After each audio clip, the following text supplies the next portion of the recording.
Are you maybe getting a bit tired of looking at those same travel brochures? You know the ones, right? All those pictures, postcard perfect places, but they all kind of look the same after a while. White sand beaches, experiences labeled authentic, but feeling a bit maybe prepackaged. If you've ever felt that, that little niggle wanting something genuinely different, maybe a place that hasn't quite given in to mass tourism, then I think you're going to find today's deep dive really, really illuminating. Our mission here, like always, is to cut through that surface stuff. We want to get to the heart of what makes a place special, understand why it stands out, what makes it tick. And today, we are setting our sights on somewhere pretty extraordinary, a place that promises to defy those expectations. Koh Chang. It's famously known as Thailand's Emerald Elephant Island. And this isn't just going to be a list of things to see. No, we're doing a proper deep dive. We're sifting through all the great sources you provided, articles, research your notes. The goal is to pull out the really compelling stuff, give you that shortcut to being genuinely well-informed about this place. And Koh Chang is such a fantastic subject for exactly that reason. You look at the sources, and right away you see it's not just different, it's a real contrast. Almost rebellious against typical mass tourism trends. It's a place that seems to have quite deliberately held on to its wildness, its unpolished beauty. Through geography, yes, but also through conscious choices. And that rawness, that authenticity. Well, that's its main draw, isn't it? So yeah, throughout this deep dive, we're going to really unpack how that unique identity formed.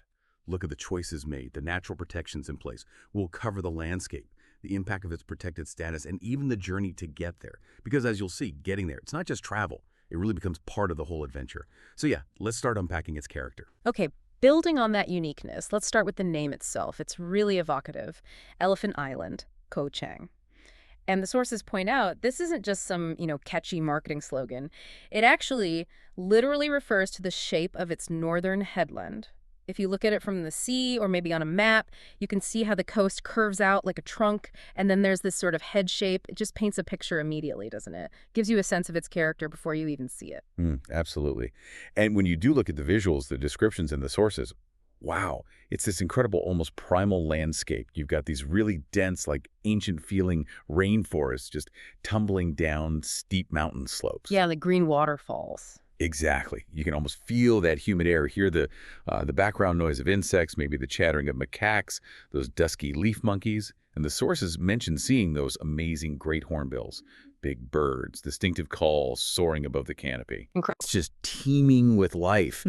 Ancient trees, orchids, and all this wildness eventually just rolls down to meet these calm, sandy coves. Yeah. Where the jungle green literally meets the turquoise sea. It's quite a sight. It sounds breathtaking. And what's really striking, something the sources highlight, is that Koh Chang is Thailand's third largest island. It's substantial.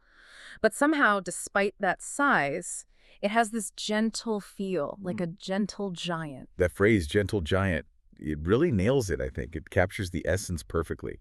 Because, yes, it's physically large, third biggest in Thailand. But it seemed to have chosen, or maybe circumstances dictated, a path of very restrained development. And that's not accidental. This choice, this lack of huge aggressive development, is key to its unique appeal. It strongly suggests the island puts preserving its amazing natural environment ahead of, just packing in as many tourists as possible. Right. It's not just chasing the latest trend. No, exactly. Yeah. It feels like a deeper understanding of what makes it special, what makes it sustainable, and what kind of visitor it actually wants to attract. It's aiming for an experience that's more immersive, more connected to nature, not just about fancy amenities. So the landscape isn't just pretty background. Not at all. It's central. Those rainforests, waterfalls, the untouched coast, they define the island's identity and the visitor experience. And that's how Koh Chang manages to avoid becoming another cliché Thai island where development sometimes runs rampant and loses that local character. Yeah, you see that sometimes. The fact that it keeps this unpolished, raw, genuinely wild beauty, it says a lot about its conservation efforts. It's a signpost for the kind of traveler it attracts, someone who values authenticity, nature, maybe a slower pace. A gentle giant, yes, but one that's fiercely protecting its heart. And that idea of being unpolished leads to this really interesting comparison the sources make. Koh Chang as the Anti-Phuket. Now that grabs your attention, right? Because Phuket, for many people, is the famous Thai island experience. Right. Bustling international airport right there, huge resorts, shopping malls, beaches packed with activities. The whole package, designed for mass tourism. So when the sources call Koh Chang the Anti-Phuket, it's a direct challenge to that idea. It redefines what a top Thai island can be. And what Yeah. sets it apart, what defines it, are these specific absences, things it doesn't have. Right. Deliberate omissions almost. Like no international airport on the island itself, that's huge. Immediately changes who can easily get there. Mhm. No giant sprawling mega resorts dominating the views. No big international hotel chains everywhere. And crucially, the coastline isn't choked with that kind of unrestrained, sometimes chaotic development you see elsewhere. Yeah. It's not just the subtle difference. It feels like a totally different philosophy, a conscious choice to be different. And this is where it gets really insightful, I think, because these lacks, as you put it, they aren't actually seen as negatives or shortcomings. The sources are really clear on this. Yeah. These absences are actually the island's most defining and precious asset. Okay, unpack that. How is not having things an asset? Well, think about it. The lack of that super easy mass market access, like a direct international flight dropping you right there, or massive all-inclusive resorts, it acts like a filter, a natural filter. A filter for visitors. Exactly. It doesn't necessarily mean fewer visitors overall, maybe, but it definitely means a different type of traveler tends to arrive.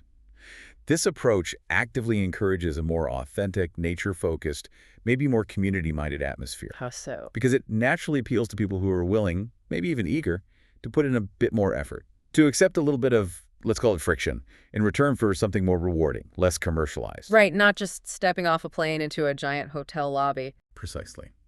Koh Chang seems to really reward those seeking genuine escape.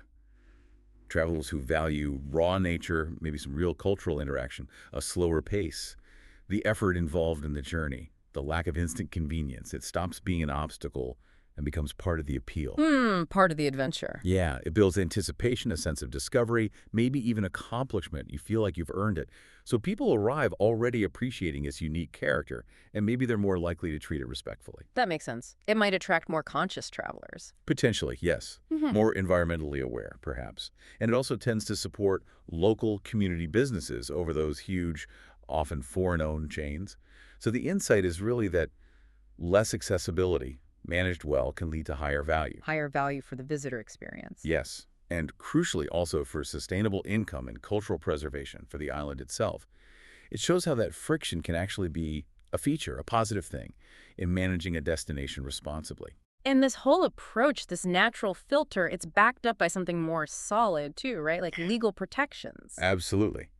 It's reinforced, really cemented by the island's official protected status. That's the bedrock. Okay, so let's talk about that protection. What does it actually involve? Because that seems key to why Koh Chang has kept this character. It is absolutely key. We're talking about the Koh Chang National Park, established way back in 1982. Right. And this wasn't just a small gesture. It's massive. The park covers over 70% of Koh Chang's landmass. 70%. Wow. Yeah, it's huge, about 650 square kilometers. And it doesn't just cover Koh Chang. It includes 52 other islands in the archipelago. So it's a huge area under protection. Enormous. And this level of protection, this long-term commitment to conservation, it's not just policy. It really is the foundation of Koh Chang's whole identity. Okay, so what's the real impact of having 70% designated as a national park? The impact is profound. You really can't overstate it. Thailand basically created this sanctuary, protecting Koh Chang's most vital natural treasures. Think about the spectacular waterfalls. They're beautiful, sure, but they're also ecologically vital. Freshwater sources, habitats. Then you have the IUCN-protected coral reefs. And IUCN, that's the International Union for Conservation of Nature, their red list is the global standard. So IUCN protected really means something significant. It does. It means these reefs are recognized globally as critical ecosystems, probably facing threats and needing strict management to preserve their biodiversity. Amazing for diving and snorkeling, but ecologically crucial too. Right, protecting the marine life. Exactly. Turtles, fish, the whole underwater world. And then there are the evergreen forests. Not just green, but ancient, complex ecosystems. Some of the last really undisturbed examples of their kind left in Thailand. They hold unique species, regulate the climate, the water. So these aren't just nice to haves, they're fundamental. Absolutely fundamental to the island's health and its unique appeal.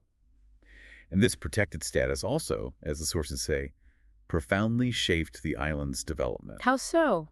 In what way? Well, by legally restricting large-scale building, big roads, urban sprawl in that huge interior and along much of the coast, The park rules basically forced tourism to grow more organically. Ah, so it couldn't just spread everywhere. Exactly. Development naturally concentrated along the western coast, which was more accessible. It could still grow there, but within limits, respecting the landscape more. Okay, so that explains the contrast you mentioned earlier. Precisely. You get the western coast with its mix of accommodations, still relatively low impact, lots of guest houses, local restaurants, and then you have the mountainous interior, the entire eastern seaboard, largely untouched and wild. Like a glimpse of the past. Kind of, yeah. The east side still has small fishing villages, big mangrove forests. It shows what could have been lost without the park. So this whole situation, the geography plus the law, has created a specific kind of destination.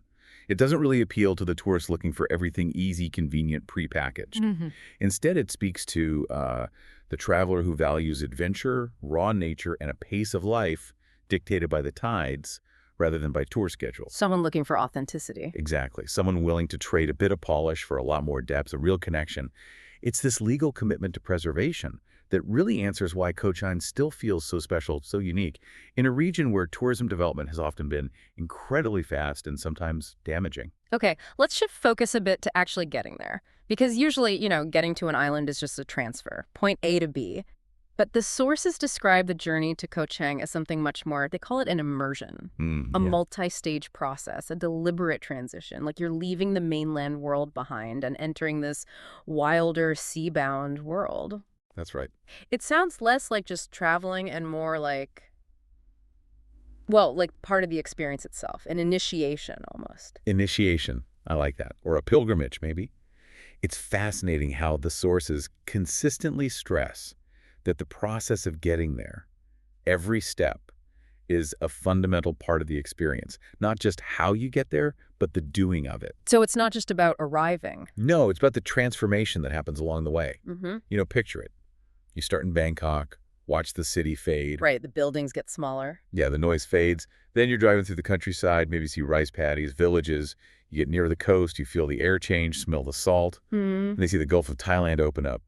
And finally, you're on the ferry, watching those green, jungle-covered peaks of Koh Chang rise out of the sea. Getting closer and closer. Exactly. It's described as a rite of passage. This deliberate, multi-step journey. It requires a bit of patience. You have to be present. And that primes you, prepares you for the island's unique character before you even arrive. Sets the tone. It really does. It builds that sense of discovery, like you've earned this escape. It sets the expectation that this place is different, not just instantly available. So it's not about sheer convenience. It's about the anticipation, the gradual unwinding, and the satisfaction of reaching somewhere truly special. Okay, so for anyone listening now, maybe picturing that journey, feeling ready for their own rite of passage. The sources detail 3 main ways to get from Bangkok down to the ferry piers in Trat province. And each one caters to different priorities, right? Like time, cost, or comfort. So let's break those down really clearly so people can figure out which way suits them best. Absolutely. Knowing the options is key to planning a trip that fits your style. Hmm. Okay, first up, by air. The sources call it the Swift Sky Hop. Sounds quick. It is definitely the fastest and most comfortable way. You fly Bangkok Airways from Suvarnabhumi, that's BKK, Okay. straight to Trat Airport, which is TDX.